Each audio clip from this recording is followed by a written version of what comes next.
পাখার হাওয়ায় মাত্র একদিনে এই ময়দার পাপড়গুলো খুবই সহজে শুকিয়ে নিতে পারবে। রোদে দেওয়ার কোনো ঝামেলা নেই।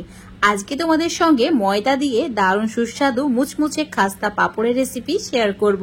এই পাপড়গুলো বানানো এতটাই সহজ যে যখন মন চাইবে তখন বানিয়ে নিতে পারবে আর স্টোর করেও রেখে দিতে পারবে। তো এই ময়দার পাপড়গুলো বানানোর জন্য একটা নির্দিষ্ট কাপের মাপ করে 2 কাপ মানে 400 গ্রাম মতো ময়দা নিয়েছি। ময়দার মধ্যে অ্যাড করে দিতে হবে 1 চামচ মতো বেকিং পাউডার, তার সঙ্গে হাফ চামচের একটু কম নুন। নুনটা অবশ্যই একটু কম দেবে, পাপড়ের মধ্যে অতিরিক্ত নুন দিলে খেতে ভালো লাগে না। এবার সমস্ত কিছু চেলে নিতে হবে। চালা হয়ে গেলে এবার এর মধ্যে অ্যাড করে দিতে হবে কালো জিরে হাফ চামচ মতো। তারপর অল্প অল্প করে জল অ্যাড করে একটা মিশ্রণ রেডি করে নিতে হবে। আর এই মিশ্রণটা একটু ঘন করেই বানাতে হবে, একসঙ্গে জল অ্যাড করবে না, না হলে মিশ্রণটা পাতলা হয়ে যেতে পারে। এখানে 1 কাপ মতো জল দিয়েছি। 2 কাপ ময়দার জন্য 1 কাপ জলই যথেষ্ট। একদম পারফেক্ট মেজারমেন্টে যদি মিশ্রণটা বানানো হয় পাপড়গুলোও পারফেক্ট হবে। এবার একটা বাটির মধ্যে 2 থেকে 3 হাতা মতো মিশ্রণ তুলে রেখে দিচ্ছি।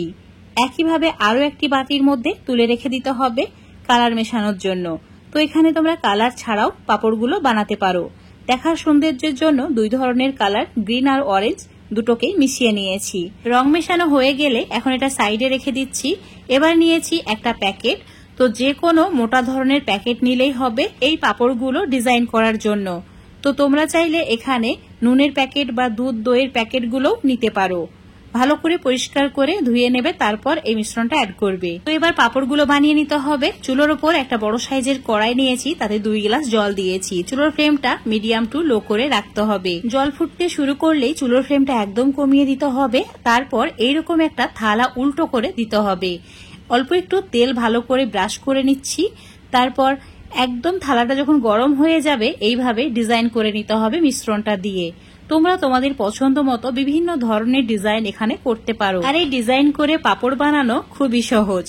কয়েক সেকেন্ড লেগেছে, মাত্র 10 সেকেন্ডেই এই পাপড়টা রেডি হয়ে গেছে। তুলে একটা প্লেটে রেখে দিচ্ছি। একইভাবে অন্য একটা প্যাকেটে গ্রিন ফুড কালার মেশানো মিশ্রণটাও অ্যাড করে নিয়েছি। তারপর ঠিক এইভাবে ডিজাইন করে নিচ্ছি। তো সবগুলো বানিয়ে নেব। আর এই পাপড়গুলো বানাতে মোটামুটি 30 মিনিট মতো সময় লেগেছে। সবগুলো খুবই সহজে আমি রেডি করে নিয়েছি। 10 সেকেন্ড করে সময় লাগবে এক একটা পাপড় হতে। তোমরা যদি বড় কড়াইয়ে বড় থালা বসিয়ে এইভাবে বানাও, একসঙ্গে 5 থেকে 6টি করে পাপড় বানিয়ে নিতে পারবে। সেটাও কিন্তু খুবই সহজ হয়।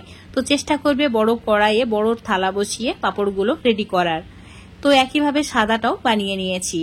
সবগুলো রেডি হয়ে গেছে, দেখতেই পাচ্ছ এখন থেকে এগুলো অনেকটাই শুকিয়ে গেছে। এবার একটা একটা করে সাজিয়ে নিয়ে পাখার নিচে রেখে দিতে হবে। তাহলে 5-6 ঘন্টার মধ্যে খুবই সুন্দরভাবে এগুলো শুকিয়ে যাবে। রোদে দিতেও পারো, কিন্তু রোদে দিলে এগুলো অনেক বেশি ছোট হয়ে যায় আর একদমই ভালো লাগে না দেখতে, আর কালারটাও নষ্ট হয়ে যায়। এখন তোমাদের 5 ঘন্টা পর দেখাচ্ছি। দেখতেই পাচ্ছ পাপড়গুলো কতটা সুন্দর হয়েছে আর খুব সুন্দরভাবে শুকিয়েও গেছে। তো এখন তোমাদের ভেজে দেখিয়ে দিচ্ছি কতটা মুচমুচে আর খাস্তা হয়েছে। দেখো একদম গরম তেলের মধ্যে দিতে হবে। 2-3 সেকেন্ডের মধ্যে কিন্তু তুলে নিতে হবে, না হলে এগুলো পুড়ে যাবে। তো এইভাবে সবগুলো ভেজে নেওয়ার পর তোমাদের ভেঙে দেখিয়ে দিচ্ছি। দেখো একদম মুচমুচে খাস্তা। আজকের এই ময়দার পাপড়ের রেসিপিটা ভালো লাগলে অবশ্যই বাড়িতে একবার বানিয়ে খেয়ে দেখবে। তারপর কমেন্ট, লাইক, শেয়ার করে দেবে।